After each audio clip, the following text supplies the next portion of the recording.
speaking to Ian because he was commentating on the Brentford game at the weekend, and I asked him how big a win it was for Liverpool.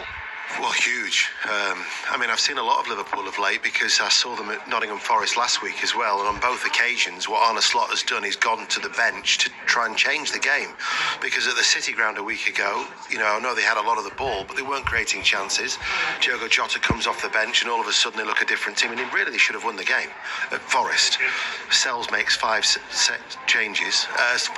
and keeps them in it for a draw, and then at Brentford again, Liverpool had so many chances, and you think it's just going to be one of those days, and then off comes the much maligned Darwin Núñez to get the goal. So he's always had that ability to draw off the substitutes this season, but in terms of the title race, absolutely massive, because then it put a lot of pressure on Arsenal going into their fixture. Do you think it can be a big moment for Darwin Núñez? I do feel like I've asked this question before, but he did do the business on Saturday. Yeah, he did. I think he's super suited to be an impact player, though. I think he struggles when he starts games. I think he finds it difficult to get into the game. I think when he comes off the bench and people are a little bit more tired and he sees the gaps and the opportunities, then he takes advantage of that. I listened to Robbie Fowler talking about him last week, and it's easy for me to sit here and criticise him, but when you've got a striker like Robbie talking about his finishing and his not being so natural in front of goal, and what his faults are is about trying to slow the game down in your head, and he's got that ability to do that, Robbie. But when you see that Darwin perhaps doesn't, but this is a big opportunity for him if he plays tonight and he can start to try and build a little bit of momentum.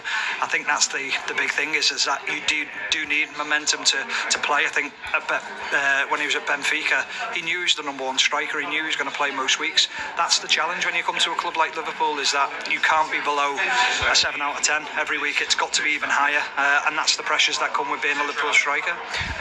Going back to that Brentford game as well, do you think that is maybe important for Liverpool if people were starting to question whether they were going to have a little blip? Could they have had their blip now, do you think? Well, if it was only a blip, it was only a couple of draws. Many clubs in the Premier League would love to have that type of blip, wouldn't they?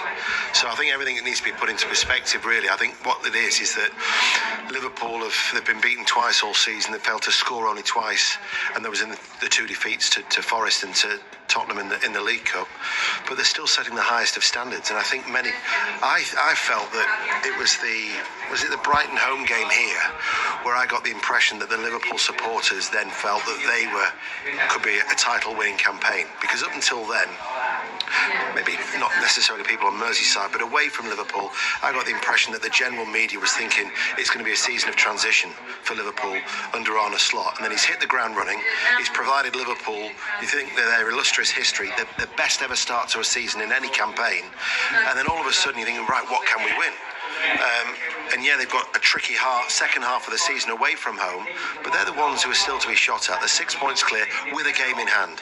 And so if the blip is two draws, that's not really a blip. It is maybe by Liverpool standards, but not by everybody else's. And it's the psychological impact. You'll know as a player, those Arsenal players must have been keeping an eye on it, thinking 0-0.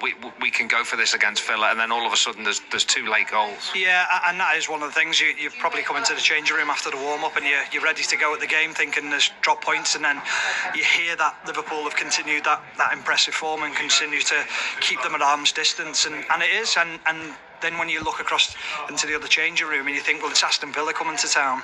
We know it's a difficult game. Psychologically, it can be very difficult to pick yourselves up. But, I think it's going to ebb and flow a little bit more throughout the season. I think, like Dano says, if that's a blip, then it's still a great position to be in.